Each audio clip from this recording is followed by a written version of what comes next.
간호사 국가고시 합격을 위한 대방열림만의 차별화된 최신 출제 경향 완벽 반영, 강의 경력 20년 이상 전문 베테랑 교수팀, 실제 출제 경향 위주의 단계별 맞춤 교재. 대방열림과 함께한다면 합격할 수 있습니다. 유사상호를 주의하세요. 대방열림. 안녕하세요. 네, 국가고시 대비 모성간호학 강의를 하고 있는 오정아입니다. 자, 여러분, 우리 모성간호학 그러면 제일 대표적인 게 임신, 분만, 그다음에 산욕기, 그다음에 갱년기 뭐 이렇게 나누어지잖아요. 자, 그래서 아직은 결혼 전이라 머리로만 공부를 해야 되죠. 그래서 어렵게 더 느껴지는 과목일 수도 있고요. 또 여기도 지금 남자분들도 계시긴 하는데 여학생들보다는 더 많이 힘들어하는 과목이 모성이기도 하죠. 그렇지만 모성간호학 공부를 좀 잘 해놓으면은 여러분들이 결혼하면서 느끼는 삶의 변화를 조금 더 이해하기 쉽게 느껴질 수 있는 과목이 이 과목입니다. 자, 또 우리가 결혼하고 임신하고 분만하고 그죠? 산욕기, 갱년기 다 거치는 과정이 이 안에서 이루어지는 거기 때문에 적극적인 대처할 수도 있는 과목이기도 합니다. 자, 그러면 국시 이야기를 해보면 여러분들이 목차를 한번 봐보세요. 그러면 정상 부분이 많이 나올까요? 고위험 부분이 많이 나올까요? 그렇게 생각하기 쉽죠. 고위험 부분이 많이 나올 거라고 생각을 하시는 분들이 많은데 절대 그렇지 않습니다. 정상인 부분이 많이 나옵니다. 그래서 정상 인부간호, 그죠? 그다음에 정상 산부간호, 그다음에 산욕기 간호, 그다음에 우리 폐경, 갱년, 그쵸? 이게 전반적으로 좀 반수 정도가 이 정도로 문제가 나고 나머지는 이제 각각의 고위험에서 대표적인 질환들이 문제에 나온다는 것을 볼 수 있습니다. 그렇기 때문에 모성은 정상적인 생리과정, 간호 이것만 잘 공부를 해도 국시에서는 좋은 점수를 얻을 수 있고요. 제가 아동에서도 이야기했지만 모성에서 점수는 남학생들은 조금 그럴 가능성이 있지만 여학생들은 모성에서 점수가 낮지는 않을 거예요. 흐름들을 다 자기 몸의 신체 리듬들을 알고 있기 때문에 조금만 공부하면은 모성간호학은 좋은 점수를 얻을 수 있습니다. 자, 기본 교재는 다른 과목과 마찬가지로 기출문제, 그 다음에 중요 개념 문제, 그 다음에 핵심 요약집을 통해서 정리된 자료들을 받으실 거니까 타수업과 동일하게 진행을 하도록 하겠습니다. 자, 그러면 수업을 진행을 하는데 첫 번째 챕터 1 여성 건강의 이해입니다. 그러면 149페이지 여성 건강의 개념에서 기출은 일단 먼저 넘어가고요. 150페이지부터 들어갑니다. 자, 그래서 150페이지에서 요약집 1번 문항을 보세요. 여성 건강 간호에 대한 요약이 되어 있는 것을 볼 수 있습니다.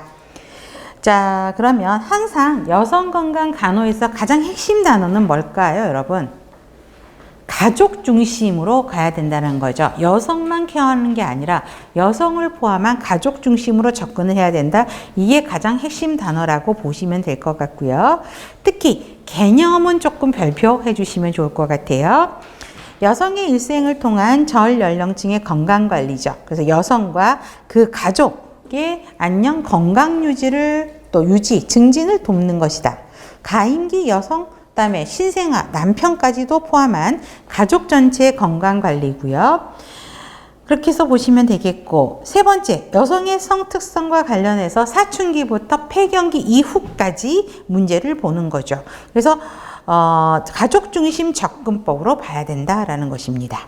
목적에서도 보면 두 번째 줄에 가족 중심 접근법, 세 번째 줄에 여성 중심 방법 이런 말들이 굉장히 많이 나오죠. 마지막 줄에도 가족 중심, 여성 중심적 접근 방법 굉장히 공통된 말이 반복하는 걸 보실 수 있을 겁니다.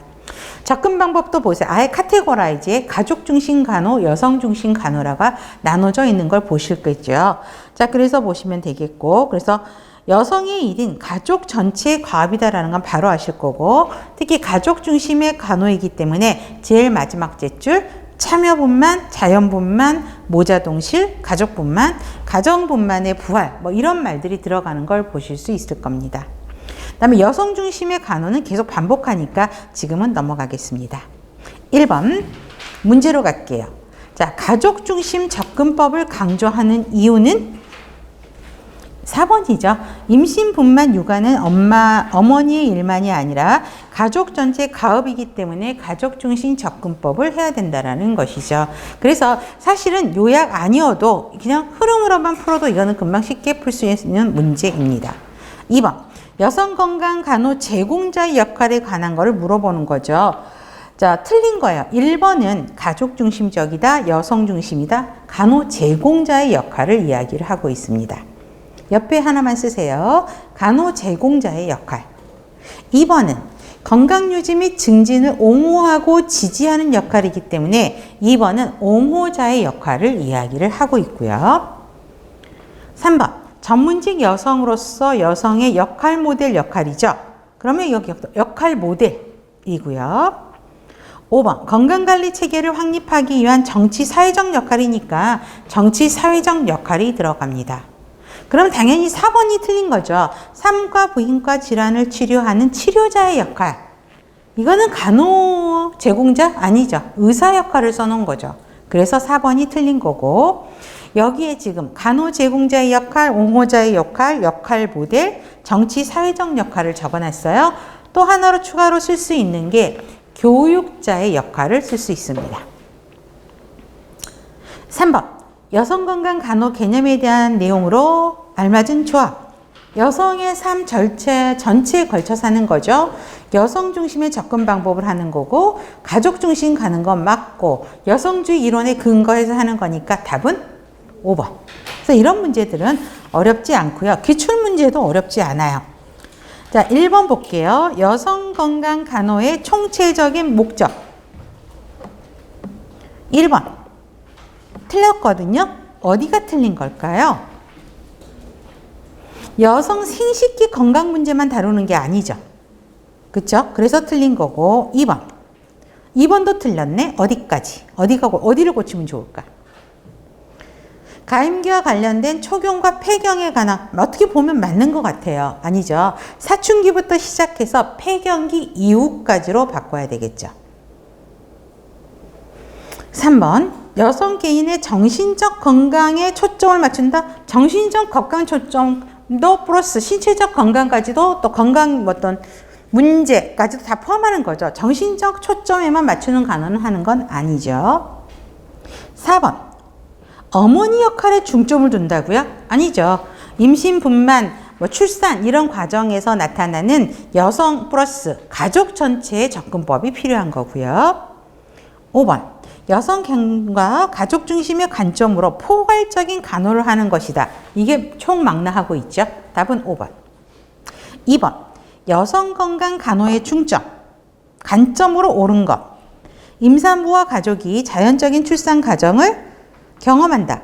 맞습니다. 2번 여성의 주도로 가정의 역할을 분담하고 책임한다.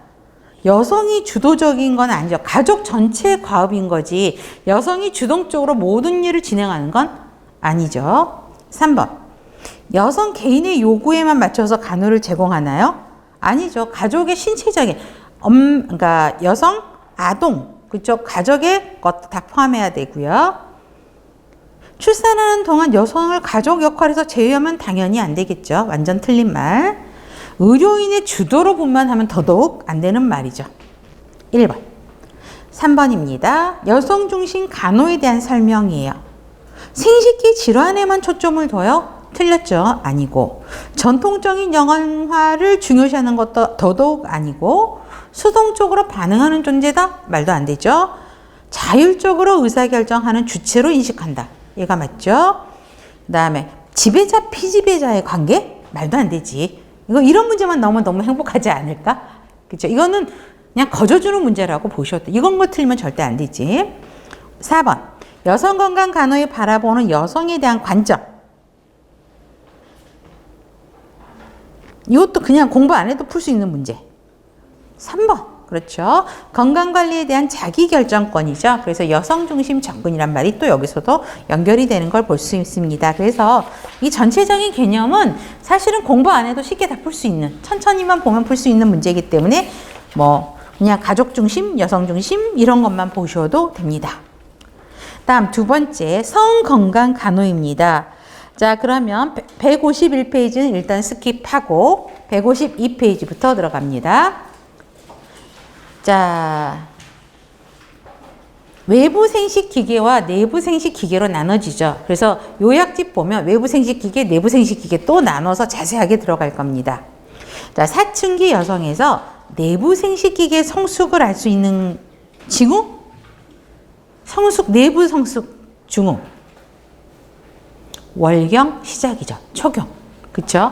그래서, 가장 뚜렷한, 사춘기에 뚜렷한 징표가 뭐예요? 첫 월경인 거죠. 그렇기 때문에 초경이 나타나는 거고, 또 이렇게 되면서 2차 성징이 그런 시상하부, 내하수체 이런들이 발달하면서 난소, 내분비계 변화가 일어나면서 2차 성징이 나타나기 시작하는 거죠. 그래서 월경 시작이 답이 되는 거고요. 그래서 월경을 시작하면 우리 여자가 됐다라고 그러면서 요즘에는 그런 파티도 해주신다면서요, 부모님들이. 그죠? 그런 것들을 볼 수 있습니다. 2번. 자, 2번 한번 그냥 볼게요. 자, 적절하지 않는 거예요. 성교육을 할 때, 상담을 할 때 남녀 혼성 집단으로 하는 게 좋습니다. 전문 용어를 사용하면서 사실적, 구체적, 직설적으로 설명을 하셔야 되겠고요. 왜? 성교육이다 보니까 어때요? 막 돌려서 말하는 분들 계시거든요. 아니에요. 얘네들은 청소년을 대상으로, 학생을 대상으로 성교육을 하기 때문에 전문 용어 쓰고요. 다 알아들어요. 그 다음에 사실적, 구체적, 직설적으로 해야 되고요. 연령에 맞는 대상자 수준에 맞는 성교육이 이루어져야 되고, 성에 대한 비나친 흥미, 비하감을 주면 안 되고, 틀린 거니까 5번입니다. 논리 중심보다는 주제나 문제 중심으로 가야 되겠죠? 저거 답은 5번. 그래서 요약집 보시면 성교육 성상담 방법이 있습니다. 자, 두 번째 땡이 지금 닭가정에 있었던 거고, 다 문항이 지금 닭가지 문항에 있는 걸 바로 알 수 있겠죠. 그래서 이건 중복되니까 한 번 읽고 끝 하셔도 되는 문항이긴 해요. 그래서 그 내용이니까 문제부터 먼저 풀어봤고요. 3번. 우리 이거는 상식으로 한번 풀어볼까? 임식을 원하는 부부에게 임신할 수 있는 배란 시기. 우리 생각보다 우리 여학생들이 이거에 굉장히 약하더라고요. 근데 최소한 우리 간호학과 학생이면 이거 자기가 배란을 하는지 언제 하는지 정도는 알 수 있어야 돼요. 왜 그러냐면 여러분 우리 여성이니까 요즘에는 뭐 딩크족도 있곤 하지만 결혼을 하면 임신을 하게 되잖아요. 그러면 그 배란 시기가 나의 주기로는 언제쯤이 되는지는 우리 간호학과 출신은 기본적으로 알고 있어야 되지 않을까? 그래야지만이 이 계획된 임신을 할 수 있다라는 거죠. 그냥 어떻게 하다가 임신이 돼가지고 분만을 하고 임신하고 육아하고 분만하고 출산하고 이런 거보다 내 몸이 어떤 상태에서 임신을 하면 좋은지 계획해서 하는 임신이 굉장히 아이에게 효과적인 거죠. 그렇기 때문에 그러려면 배란 시기를 아는 게 좋습니다. 나중에 이건 계속 반복해서 나올 거예요. 답은 3번.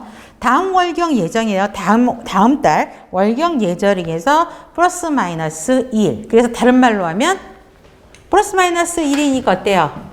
다음 월경 예정일에 12일, 16일 전이죠. 그쵸? 이거를 간단하게 해서 14일에서 플러스 마이너스 2일. 같은 말이죠? 보시면 됩니다. 이거는 꼭 머리에 넣어 놓으셔야 됩니다. 자, 4번. 기초체험법은 자연피임법이죠. 그쵸? 이거는 잠깐만 요약집을 먼저 볼게요. 자, 자연피임법의 종류는 월경주기법, 기초체험법, 경관점액관찰법을 물어봅니다. 근데 이거 지금은 피임법이에요. 그쵸? 자, 월경 주기를 통해서 하는데 월경 주기에서 우리가 이게 지금 배란이 되는 시기죠. 배란이 된다라는 거는 수정이 가능한 시기를 이야기하는 거죠. 그럼 피임을 하려면 요 기기를 피하면 되는, 성관계를 피하면 되는 거죠. 그래서 이 배란일을 측정을 해서 요 날에 성관계를 안 하면 피임이 되는 거잖아요. 이게 월경 주기법입니다. 그래서 두 번째 땡별표. 다음 월경기에서 거꾸로 14일을 배란기로 보고 정자 생존 기간을 더해서 12일에서 16일 전에 성관계 안 하는 거. 이게 월경주기법입니다. 그런데 이거의 전제 조건은 뭘까요? 굉장히 레귤러 해야 돼요. 자기 월경주기가. 근데 이게 불규칙한 사람은 이걸 하기가 어려워서 실패할 확률이 굉장히 높습니다. 그래서 우리 여기 앉아있는 여학생들은 최소한 자기 다이어리든 뭐 핸드폰이든 거기에 자기 월경 주기 시작일을 한번 보세요. 그러면 자기가 28일 주기다, 30일 주기다, 40일 주기다 이렇게 나오는 거가 있거든요. 그래야지 그게 여러분들 우리 간호학을 공부한 학생으로서의 기본 자세가 아닐까라는 생각이 들어요. 자, 기초체험법이요. 자, 기초체험법은 배란을, 이게 이제 배란 시기죠. 이때 여러분 중요한 게 뭐지? 배란 시기에 체온의 온도 변화를 측정해서 금욕을 하는 방법이거든요. 자, 그러면 체온 변화야. 그러면 여러분 배란하기 전에는 어떻게 되지? 배란 전에는 체온이 여기 써 있잖아, 책에. 저온. 그쵸? 배란 전에는 저온. 배란 후에는 고온이 되죠. 그래서 체온 측정을 통해서 이렇게 된 상황에서 임신을 계획을 하면 이때 성관계를 하면 되고, 피임을 한다 그러면 이때 피하면 되는 거고. 무슨 말인지 아시겠죠? 피임이니까 그래요. 임신을 계획한다 그러면 이때 성관계를 해야 되는 거지. 배란식인 거를 확인할 수 있다라는 거죠. 자, 그래서 가임 기간을 확인한 후 3일간 금욕하고 하면 되는 거고. 자, 어떤 호르몬하고 관련되어 있죠? 이거는 배란 전은 어떤 호르몬이야? 에스트로겐. 그 다음에 배란 후에 임신과 관련되는 거는 프로게스테론 호르몬이죠. 이것도 기본으로 갖고 가요. 계속 나올 거예요. 두 가지. 그래서 기초 체온이 0. 뭐 1도씨 이상 올라가지 않아요. 0.2도, 0.3도, 뭐 0.3도, 0.4도, 0.5도 미만으로 올라가는데 프로게스테론의 호르몬의 작용으로 자, 저온에서 고온으로 올라간다. 그게 기초 체온법이에요. 자, 그런데 기초 체온에는 영향을 많이 줄 수, 변수가 많아요. 그게 뭐냐? 감염이면 열이 올라갈 수 있죠. 열나잖아, 우리. 그 다음에 과로하고 하면 열나고, 성교를 또 했느냐 안 했느냐에 따라서 열이 날 수도 있잖아요. 그 다음에 겨울에 전기 패드를 놓고 잤어. 그러면 체온이 올라갈 수 있죠. 그거를 파악하기는 어렵다고. 그게 체온 변화에 영향을 줄 수 있다라는 거죠. 그래서 그걸 거기에다가 그 그래프에다가 다 써요. 그래서 체온을 측정을 해서 온도 측정해서 이렇게 쓰잖아요. 올라가죠. 그러면 요때 뭐 감기 폐렴으로 아팠다라든가 이때 성교가 이루어졌다. 이런 거를 다 마킹을 하게 되어 있어요. 의료진이 보고 판독할 수 있게. 근데 이런 게 그러한 거를 일으키는 변수 중에 하나라는 거죠. 그다음에 경관점액 관찰법입니다. 경관점액 상태에 따라서 가임 기간을 확인을 해야 되죠. 두 번째 땡별표. 자, 배란 전후에 경관점액이 투명하고 양이 많아집니다. 경관점액은 나중에 다시 또 설명을 할 거예요. 일단 배란 전에는 양이 많고 투명하다. 꼭 기억하세요. 자, 그러면 4번 기초체온법을 물어봅니다. 1번은 당연히 틀렸지. 어디가 틀렸죠? 에스트로겐이 아닌 프로게스테론으로 바뀌어야 되고요. 배란 전에는 체온이 하강했다가 배란 시에는 체온이 올라가죠. 2번이 맞고, 월경 주기 중 배란기를 정확하게 예측하기는 어렵다라. 틀린 거죠. 정확하게 예측이 틀린 거예요. 어려워요. 체온이 상승할 때 성관계를 하는 방법이다. 임신을 계획하려면 이렇게 해야 되지. 근데 질문이 뭐야? 피임법을 물어보는 거지. 그럴 때 체온이 상승했을 때 성관계를 금하는 방법이다. 이렇게 들어가야 되겠죠. 그 다음에 감염, 과로, 성교 여부들은 기초체온의 변화를 주지 않는 요소가 아닌 주는 요소이다. 이렇게 바꿔야 되겠죠. 그래서 답은 2번입니다. 자, 5번. 피임법에 대해서 일반적인 상식을 많이 사실은 물어보죠. 이건 우리 일상에서도 피임은 해야 되는 일들이 많죠. 하다못해 요즘에는 CF 관계에서도 막 피임약 선전하고 이렇잖아요. 그래서 보시면 돼요. 자, 그래서 일단 가장 기본적인 거는 일시적인 피임법이냐 영구적인 피임법이냐를 먼저 구별을 하셔야 됩니다. 자, 일시적인 피임법은 먼저 경구 피임약이 가장 대표적인 거고 CF 광고에서도 경구 피임약 선정하는 걸 많이 보셨을 겁니다. 시험 문제도요. 경구 피임약이 제일 많이 나옵니다. 별표 머스트로 갑니다. 자, FSH가 무슨 호르몬일까? 한국말로. 난포 자극 호르몬. LH는 항체 호르몬. 그렇죠. 자, 이 호르몬 분비를 억제시켜서 자, 배란을 억제시키는 거죠. 자, 난포 자극 호르몬이 많아지고 LH 호르몬이 상승하게 되면 그다음부터 배란이 일어나거든요. 그래서 배란 피임이니까 어때요? 배란을 못하게 하는 거죠. 배란이 되면 임신이 되니까. 그렇죠? 그래서 배란을 억제시키는 기능이고요. 특히 세 번째 땡 별표. 난관 기능 방해, 자궁내막 경관 점액 변화로 착상을 방해하는 피임 효과가 있게 됩니다. 자, 장점은 약 잘 먹으면 효과 좋고요. 월경주기 조절도 가능하고 성생활하고 상관없이 사용할 수 있고, 단점은 이거 날마다 먹어야 돼요. 근데 우리 집에서 영양제 먹어도 맨날 잊어버리는 거 많지 않아요? 학교 갔다가 잊어버렸다 뭐 이런 거 많죠. 그런 일들이 이거는 꾸준하게 약 날마다 복용을 해야 되는 문제점이 있는 거죠. 자, 부작용을 보시면 자, 여기서 보면 이거 어떻게 다 외워? 그쵸? 이런 문제점이 있다 정도만 외우시면 되고요. 월경 많아지게 되고, 그 다음에 식욕, 피로, 우울 이런 것들도 있을 거고, 출혈 이런 것도 있다 보면 돼요. 그죠? 자, 절대금기냐 상대금기냐 중요한 건 아니고, 이런 질환이 있으면 먹으면 안 된다라고 보시면 되고요. 그냥 넘어가도 되고, 그러니까 정의에서 두 번째 땡, 세 번째 땡 기억하면 되고, 그 다음에 주의점을 기억하셔야 돼요. 이건 날마다 복용해야 된다는 거죠. 그런데 잊어버린 일이 많아요. 그쵸? 아침에 먹어야 되는데 지금 생각났어. 그럼 12시간 이내다 그러면 지금 바로 먹고 다음날 예정대로 먹고, 12시간 넘어갔어. 마찬가지예요. 즉시 복용 후 다음 정제도 그 다음날 먹으면 되는 거고요. 그런 문제들도 나오기도 해요. 그 다음 자궁내 장치 별표하세요. 자궁내 장치도 시험 문제 많이 나옵니다. 자궁강 안에 플라스틱 기구를 집어넣어요. 자, 자궁이 이렇게 있으면 여기에 이런 형태로 돼서 이렇게 돼서 이런 피임 장치를 집어넣는 거거든요. 그래서 수정란이 들어와서 여기에 착상하는 걸 막는 것이 자궁내 장치입니다. 자, 그래서 수정란의 착상 방지, 그 다음에 정관의 난관 이동을 방해하는 역할을 해요. 그래서 많이 쓰는 게 루프, 미네라 이런 것들을 많이 하고요. 자, 장점은 이거는 일시적일 수도 있고 일시적이라는 건데, 여기서 지속적인 피임법이라는 거는 이거 한 번 넣으면은요 3년에서 5년 정도 쓸 수 있거든요. 그러니까 한 번 넣어놓고 잊어버렸다가 나중에 교환주기 지났을 때 체인지 하시면 되는 거거든요.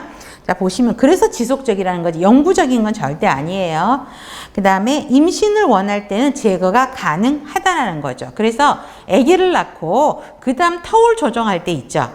그쵸? 아기 출산 나이 조정을 할 때, 이럴 때 효과적으로 경수환부들이 쓰는 게 자궁내 장치입니다.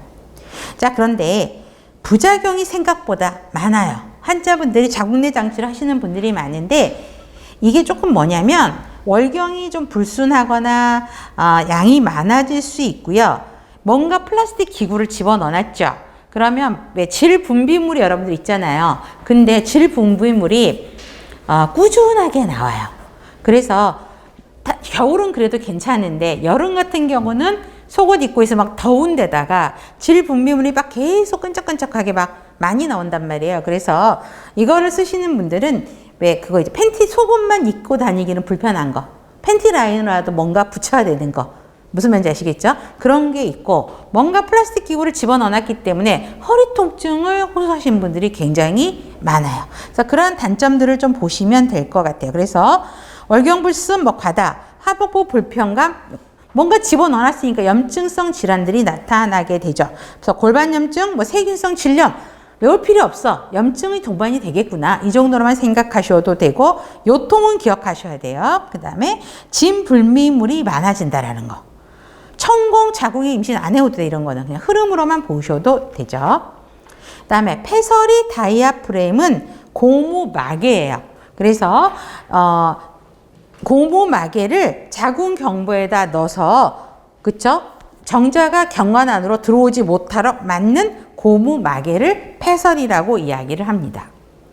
자, 근데 장점은 내가 이걸 집어넣으니까, 집어넣고 내가 피임하면 되니까 뭐라 그러지? 남자친구, 남자라 그러나? 하여튼 그 사람의 허락을, 동의를 구할 필요 없죠. 내가 하면 돼. 그래서 주도권이 있다라는 거고. 자, 단점은 경부 사이즈가 다 달라요. 여러분들 사이즈를 다 달라. 그렇기 때문에 자기 경부에 맞는 사이즈를 선택을 해야 되고요. 그 다음에 그거를 넣기까지는 연습이 조금 필요하다는 거. 그 다음에 뭔가 집어넣으니까 당연히 악취나는 분비물, 악취난다라는 건 뭐야? 감염의 증상이잖아요. 그렇기 때문에 이런 문제점이 있을 수 있겠구나 라고 보시면 됩니다. 질외 사정법은 우리 남자들이 하는 거죠. 사정하기 전에 음경을 질에서 빼서 밖에다가 사정을 하는 거를 이야기하죠. 근데 이거 생각보다 쉽지 않습니다. 단점, 실패 가능성이 굉장히 떨어지게 돼요. 그 다음에 약간의 정액이라도 우리 질 안으로 들어오게 되면 임신 가능성이죠. 걔가 운 좋게 딱 수정이 돼버릴 수도 있잖아요. 그렇기 때문에 성공률은 굉장히 낮습니다. 그 다음, 그러니까 실패 가능성이 높은 거죠. 그쵸? 그 다음에 살정제. 죽이는 거죠. 그쵸? 그래서 정자를 죽이는다는 이야기예요. 그래서 약화시켜서 경자가 들어오지 않도록 하는 거. 그래서 삽입이 간편하고 좋아요. 단점, 삽입 시간 조절이 필요한다. 그 다음에 살정제를 넣기 때문에 질점막이 자극이 돼서 질점막 손상이 올 수도 있다. 흐름으로 보셔도 되고요. 콘돔은 일반적으로 많이 아실 거예요. 음경에다가 성교 전에 씌워서 정자가 질 안으로 들어가는 걸 맞죠. 피임 효과 좋고 인체에 무효하고 가격이 저렴하고 성병 예방 효과도 좋습니다. 단점은 벗겨질 수도 있고 찢어질 수도 있는 거죠. 그 콘돔이 불량한 거. 그쵸? 보시면 되고요. 그 다음에 누바링이요. 부드럽고 투명한 링인데 이거를 질 안에 한 달에 한 번 정도 질 안에 넣습니다. 그리고 3주간 질 내에 있으면서 피임 효과를 있고요. 그 다음에 3주 지나면 한 번 빼요. 빼면 1주는 뭔가 없는 상태에서 질이 깨끗하게 보존이 되겠죠. 쉬는 시간을 갖는다라는 거죠. 그래서 한 달에 한 번씩 넣고 3주 뒤면 뺐다가 1주 쉬고 다시 넣는 거. 이게 누바링이라고 이야기를 하고 있고요. 이거는 내 처방을 받아야 돼요. 그래서 약국에서 구입을 하는 것이고. 그 다음에 피하 이식법. 자, 피하 이식법은 황체 호르몬 동그라미, 황체 호르몬이 담긴 튜브를 팔의 피하에 이식을 하게 됩니다. 그래서 날마다 이 호르몬이 나오게 해서 피임을 하는 방법입니다. 3에서 5년간. 자, 에스트로겐은 방출되지 않고 프로게스테린만 나오는데, 자, 정자 통과를 어렵게 하죠. 그래서 효과는 되게 좋아요. 장시간의 피임도 좋습니다. 그리고 스탑하면 바로 임신도 가능합니다. 근데 뭔가 피부에다가 집어넣잖아요. 그쵸? 그렇기 때문에 이식 부위에 이물감 등이 있게 됩니다. 페미돔은 콘돔과 같은 거죠. 콘돔은 남자들이 쓰는 거라면 페미돔은 여성들이 쓰는 게 페미돔이죠. 그래서 여기 역시도 부드러운 플라스틱 제품으로 만들어져 있고요. 자, 앞쪽은 튀어 있고 바깥쪽은 튀어 있고 안쪽이 막혀 있는 거야. 그러면 남자 성기가 삽입되어서 열려 있으면 정자가 나오겠죠. 근데 질 쪽으로 들어가는 쪽이 막혀 있단 말이에요. 그래서 피임을 하는 게 페미돔입니다. 자, 그렇게 보시면 되겠고요. 영구 피임법에는 무조건 자르고 묶는 거예요. 그래서 난관 결찰, 난관 절제. 자, 자궁이 이렇게 있고 이 옆에 자궁이 있고 난관이 있고 이렇게 해서 난소가 있잖아요. 그렇죠? 여기 가는 통로를 잘라버리거나 끊어버리거나 끈으로 묶는 것이 절제술, 그 다음에 결찰술 이렇게 됩니다.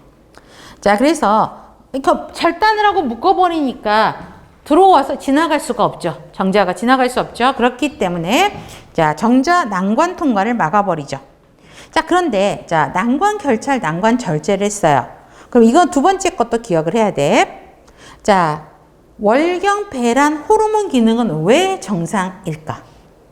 이게 시험 문제 여러분. 난관 결찰술, 난관 절제술 시행했어요. 그러면 여성의 생리 변화는 어떻습니까? 그래서 월경 가능하다, 배란 가능하다, 뭐 호르몬은 정상이다, 뭐 이렇게 나오거든요. 왜 정상이죠? 자, 배란하고 하는 거, 호르몬 나오는 건 어디에서 나와요? 난소. 그치? 난소는 정상이기 때문에 지금처럼 월경, 배란, 호르몬 기능은 할 수 있어. 근데 임신은 왜 불가능해? 정자가 통과하지를 못하니까 주로 난관의 팽대부에서 수정이 되거든요. 수정란이 수정돼서 거기에 딱 수정란이 수정이 되는 데가 난관의 팽대부예요. 근데 거기를 묶어놔 버리니까 통과를 못하는 거죠. 그래서 임신은 어려운 거죠. 자, 장점은 이렇게 보셔도 되고 피임 효과 좋습니다.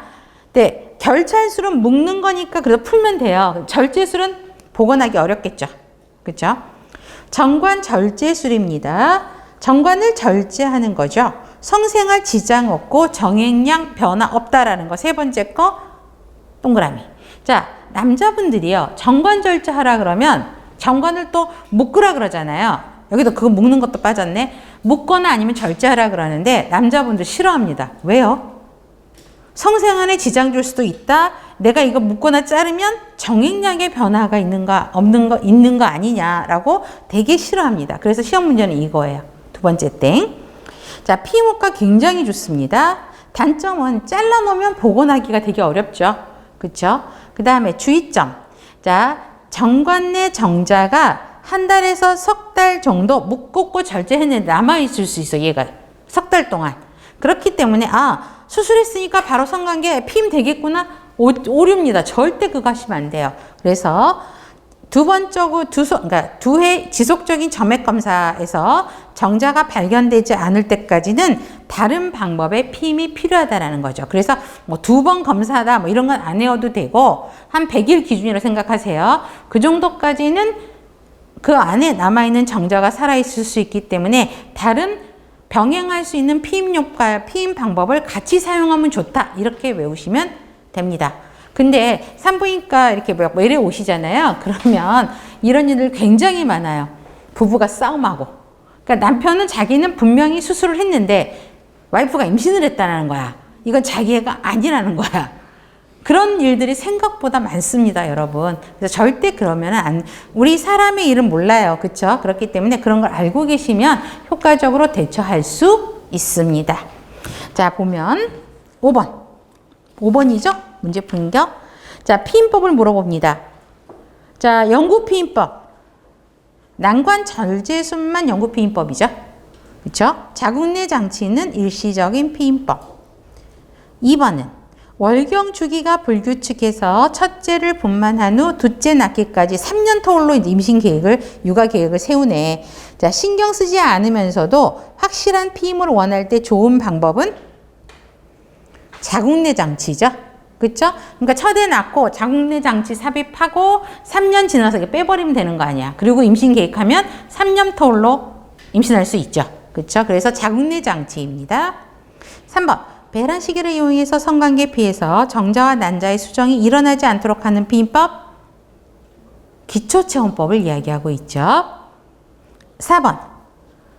한 번 삽입하면 여러 회를 사용하기에 저렴하며 편리하지만 출혈, 염증을 유발할 수 있는 피임 방법은 자궁내 장치를 이야기하고 있죠. IUD. 배란기의 분비물의 양이 묽고 견사성이 증가하고 점성도가 약화되는 특징을 고려하여 배란 시기를 측정하여 피임하는 방법은 경관점액 관찰법. 동그라미 하세요. 맞죠? 자, 배란 전후를 하면서 양이 많아지고 투명하고 묽어지고 쭉쭉 늘어나고, 그쵸? 점성도가 떨어져야 정자가 통과하기 쉽죠. 그럴 때 성관계를 하면 임신이 되는 거고, 그때 피하면 피임이 되는 거죠. 그래서 여러분, 지금 문제 같은 경우는 5문제를 다 푼 거예요. 한 문제씩이 다 각각의 답이 될 수 있는 문제이기 때문에 정확하게 알고 계셔야 됩니다. 6번. 임신 수술을 받은 38세 여성이 피임 방법에 대해서 물어봤어요. 자, 건강력을 확인하던 중에 간 기능장애 고혈압이 갖고 있을 사람이 간도 나쁘고 고혈압도 있는데 피임 방법을 물어보네. 피해야 될 피임 방법. 경구 먹는 약, 그렇죠? 경구 피임 약들은 피해야 됩니다. 답은 3번. 7번. 매일 하루에 하나씩 경구용 피임 약을 먹었는데 잃어버렸어. 하루 잃어버렸네. 어떻게 해야 될까요?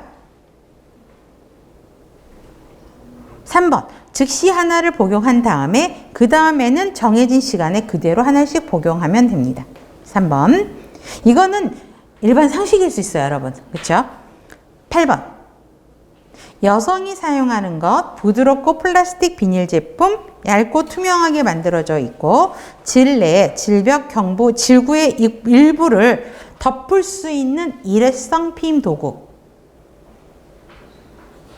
페미돔을 이야기하죠. 5번. 9번. 항체 호르몬을 사용한 피임법으로 매일 일정량의 호르몬이 나오게 하여 장기간의 피임이 지속되는 피임법. 피하 이식법. 피하로 이식한다고요. 3번이고요. 자, 경관점의 관찰법인데요. 자, 설명으로 옳은 것. 배란 시기와 배란 전에는 어떤 호르몬? 에스트로겐. 배란 후로에는 프로게스테론. 그래서 에스트로겐, 프로게스테론 순서를 바꾸시면 돼요. 근데 외워야 돼. 중요해. 배란일을 중심으로 점액이 증가했다가 감소하는 기간을 전후로 가임기가 되죠. 그렇죠? 그러니까 점액이 증가할 때 성관계가 이루어지면 좋죠. 2번이 맞고, 월경 시작 전 점액이 많아지는 가임기가 뭐지? 배란 시기를 물어보는 거죠. 7에서 10일이 아니라 아까 14에서 플러스 마이너스 2일. 이때가 지금 가임기가 되는 거고, 그게 배란 시기인 거고요. 배란 후에 미끈거리는 달걀 흰자 같은 분비물이 나온다. 배란 후에 나오는 게 아니라 배란이 가까워져 올수록, 그쵸? 달걀 흰자 있잖아. 느낌 하얀 투명하고 미끈미끈한 그런 것들이 나오게 되죠. 배란 시에는 경관 점액 점송도가 증가하면, 여러분 저 보세요. 점액이 점송 끈적끈적한 게 점송도가 증가하면 정자가 통과하기 쉬워요? 어려워요? 어려워요. 점송도가 이렇게 묽어야지 그 빈 구멍을 타고 정자가 지나가는 거거든요. 그렇기 때문에 배란할 때는 점송도가 증가하는 게 아니라 감소해야 그 구멍으로 정자가 지나가서 임신할 수 있다는 겁니다. 답은 그래서 2번. 11번. 자, 응급피임법도 문제가 제법 나옵니다. 자, 요약집. 자, 응급피임법은 성교 피임법을 이야기하고 있는데, 자, 목적 보세요. 계획되지 않는 성교, 피임 실패, 불확실한 피임법 사용, 성폭력으로 불시의 성행위가 이루어졌을 때 임신을 방지하기 위해서 응급 피임을 하게 되죠. 자, 강력한 폭발적인 호르몬의 노출에 의해서, 자, 지금부터 별표, 배란을 지연하는 거예요. 배란이 되면 임신이 되는 거니까 배란이 되지 않도록 하는 거. 정자, 난자가 난관을 통과하는 걸 방해해서, 난관을 통과 못하면 수정이 안 되죠. 수정이 안 되도록 하는 것입니다. 또 강력한 호르몬이 노출이 되니까 자궁 내막이 변형이 되게 됩니다. 세 번째 등도 별표, 피임에 성공할 때 출혈이 있어요. 이걸 기억해야 되겠죠? 그래서 피임에 실패했을 때 출혈이 있는 게 아니라고, 성공하면 질출혈이 있다는 거 꼭 기억하셔야 됩니다. 자, 복용법도 별표. 성교 몇 시간? 첫 번째 복용은 몇 시간? 저보다 목소리 톤 크게. 72시간. 그 다음에 두 번째 복용은 몇 시간? 12시간. 그래서 72, 12는 꼭 외워야 돼요. 그래서 응급피임약은 2번을 먹어야 돼. 그래서 72시간, 12시간은 항상 나오는 문제. 그 다음에 장점은 좋아요. 태아 기형을 유발하지는 않습니다. 단점은 수정란 착상 이전에 사용하여야 임신 예방이 되는 거지, 수정란이 이미 자궁에 착상한 상태에서 이 약을 먹으면 효과 없다고요. 임신이 그냥 유지가 된다고요. 무슨 말인지 아셨죠? 그 다음에 그래서 수정란이 착상 후에 임신이 성립되면 효과가 없다고. 또 중요한 거는 처방전이 있어야 돼요. 그래서 우리 약사들이 이제 이런 말들을 많이 합니다. 그 응급피임약 있잖아요. 그거를 약국에서 팔도록 좀 해달라. 왜 그러냐면 대학교 축제라든가 또 그 약사님의 인터뷰한 기사를 보면 교복을 입고 여학생이 온대요. 그럼 고등학생이잖아요. 그러면서 이걸 달라고 온다는 거죠. 근데 의사 처방이 있어야 줄 수 있잖아요. 그러니까 처방전 갖고 라 그러면 학생이 고개를 푹 숙이고 간대요. 그럼 그 학생이 무슨 짓을 벌일까? 요즘은 그 낙태약 있죠. 이걸 막 해외 직구하고 불법적으로 유통해가지고 불법 낙태들을 많이 시도를 한다고, 문제점이 이게 좀 심각하다 뭐 이렇게 나오거든요. 그래서 뭐 허용해라 라고 이야기는 하지만 아직까지는 의사 처방이 있어야 된다는 거 보셔야 됩니다. 자, 부작용은요. 모든 약의 부작용은 오심구토라 그랬죠. 그런데 여기는 구토 증상이 많습니다. 그래서 30분 전부터 진토제 투여가 필요하고요. 두통, 유방통 뭐 이런 것들이 나타나고 반드시 복용 전에 별표 임신부터 확인을 하셔야 되겠죠. 그런 다음에 먹어야 되고 밑에 건 안 외워도 돼. 이런 병들이 있으면 먹으면 안 된다는 거지. 그렇죠? 이걸 다 외울 수는 없으니까 어떤 질환이 있으면 안 먹는 게 좋겠다. 뭐 이렇게 보셔도 됩니다. 자, 11번. 1번. 약국에서 바로 아니죠. 처방전 있어야 구입할 수 있고요. 2번은 답이죠. 72시간 12회 복용. 3번. 자, 3번의 부작용은 감염, 월경량 과다, 월경불순. 그러면 어떤 피임법의 부작용일까, 이거? 감염이라는 건 뭔가 집어넣는 거야.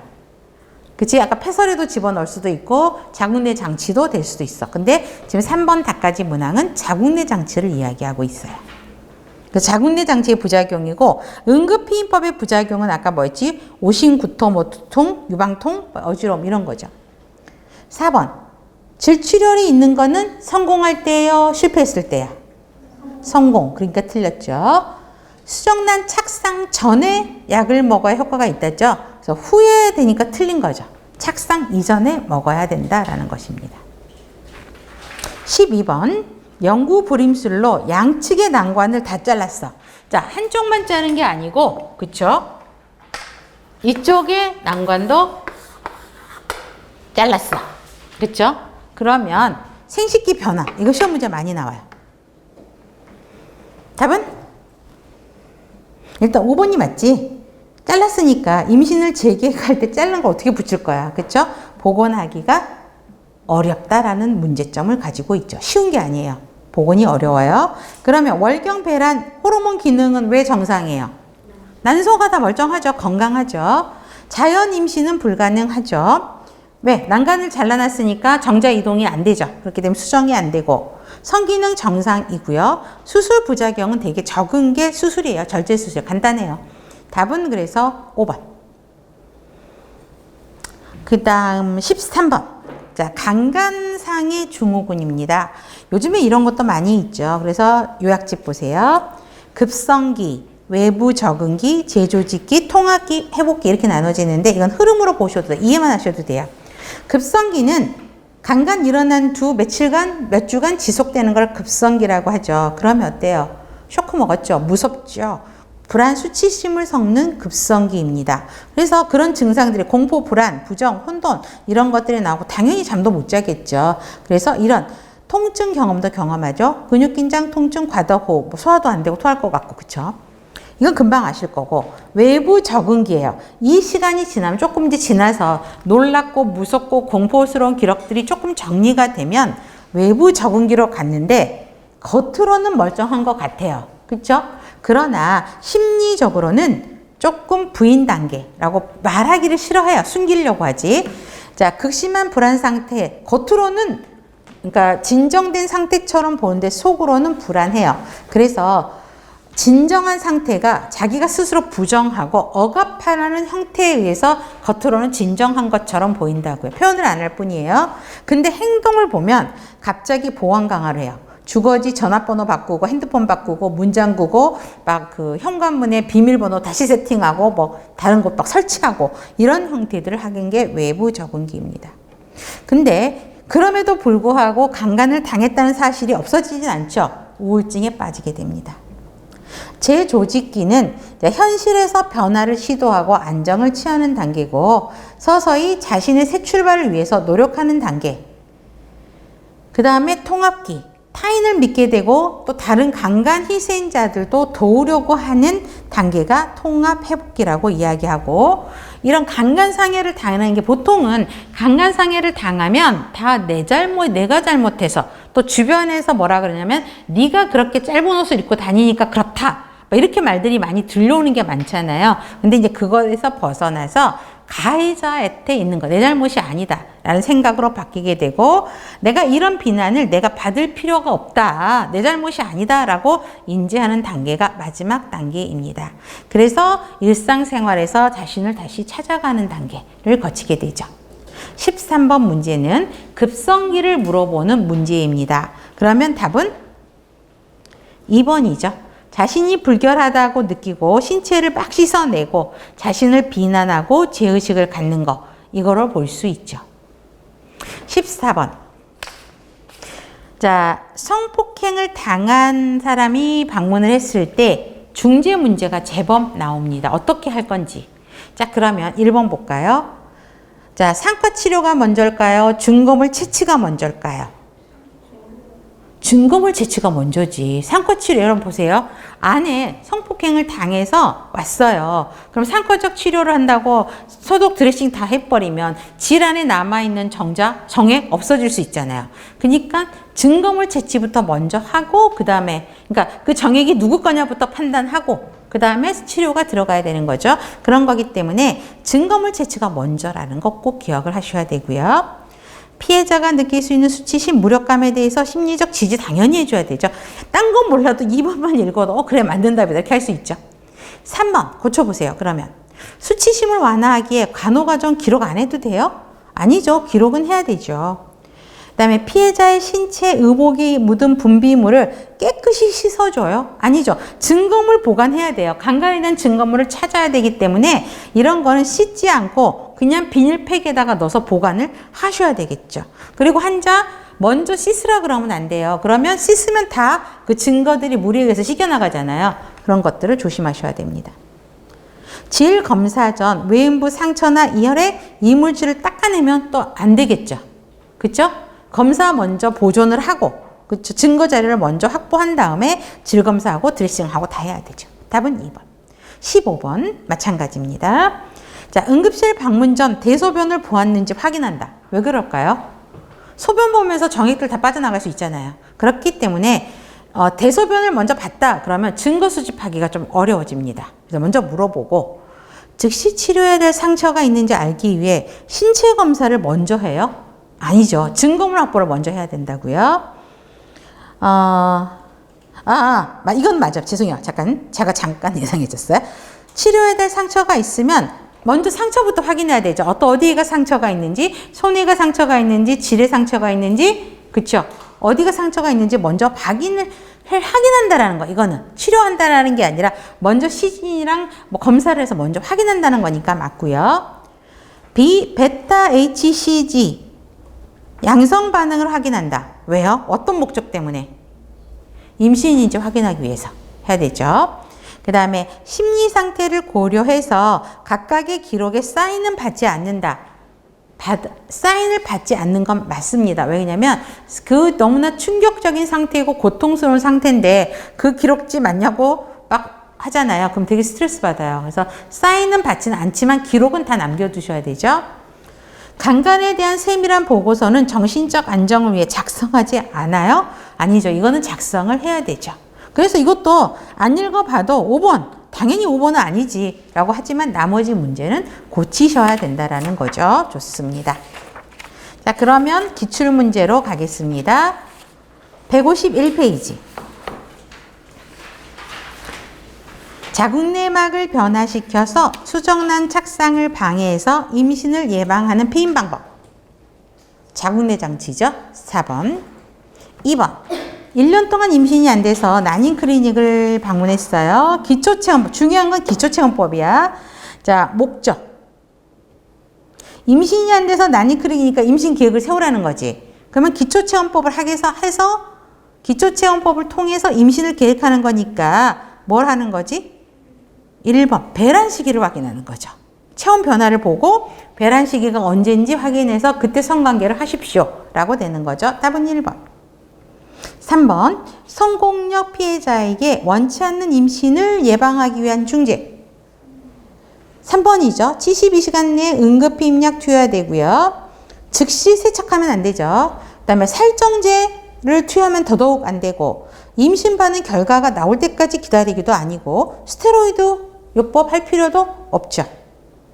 4번. 성폭력에 관한 올바른 인식. 자, 이게 22년 기출이에요. 이건 그냥 풀어도 돼. 자, 답은?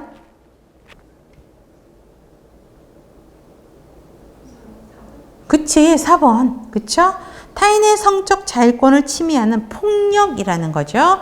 자, 젊은 여자에게만 일어난다? 이건 환상이지. 그렇죠? 여러분 최근의 뉴스에서도 60대 남자가 85세 치매 노인을 찾아가서 성폭행했거든요. 젊은 여자에게만 일어나는 거 아니에요. 나이 든 어르신도 일어날 수 있고요. 부부 간에는 성폭력 성립되지 않아요? 아니에요. 부인이 거절하는데 덤벼들면 이것도 폭력이에요. 그래서 부부 간에도 성폭력은 성립이 됩니다. 그다음에 성폭력은 낯선 사람에 의해서 이루어지는 것보다는 주로 가까운 사람들에 의해서 많이 이루어지죠. 그래서 여러분들 왜 가정에서도 뭐라 그러지? 새아빠에 의해서 딸이 성폭력 당하고 계속 코오는 뉴스들 굉장히 많이 매스컴에서 접하실 겁니다. 사촌 오빠 이런 것들. 그래서 보시면 되고요. 가해자의 폭행과 피해자의 강한 저항이 있어야 된다. 저항할 수 없는 상황도 있단 말이에요. 근데 저항이 없다고 할 수는 없어요. 저항이 반드시 있어야 되는 건 절대 아니라는 거 보시면 됩니다. 5번 응급실에 온 성폭력 피해자에 대한 중재. 피해 당시 이 부서는 폐기하는 게 아니라 보관해 놓으셔야 되죠. 그래서 깨끗한 그 보관 수집 자료 있어요. 거기에다가 다 담아서 증거로 보존하셔야 됩니다. 폐기 아니에요. 그 다음에 2번은 당연히 틀렸지. 성폭력이야. 근데 공개된 장소에서 검지하고 상담하면 나 같으면 도망가겠다. 그쵸? 그렇기 때문에 피해자 신분이 노출되지 않게 프라이버시 보호해주고 비공개적인 장소에서 해야 되겠지. 상해 정도를 사정하고 구체적으로 기록한다? 당연히 맞는 거고. 감염 예방을 위해 검진 전에 씻게 한다고요? 절대 먼저 씻으면 안 돼요. 증거 보관이 안 돼요. 자, 증거물 수집은 피해자의 동의가 필요 없다고요? 아니에요. 반드시 피해자 동의도 받고 보관을 하셔야 되는 거죠. 그래서 답은 3번. 그래서 성폭력 문제는 기본 상식으로도 우리 충분히 풀 수 있는 문제고 피임법에 대한 종류, 그 다음에 특성 이거는 반드시 기억을 하실 필요가 있습니다. 네, 그러면 잠깐 쉬었다가 진행하겠습니다.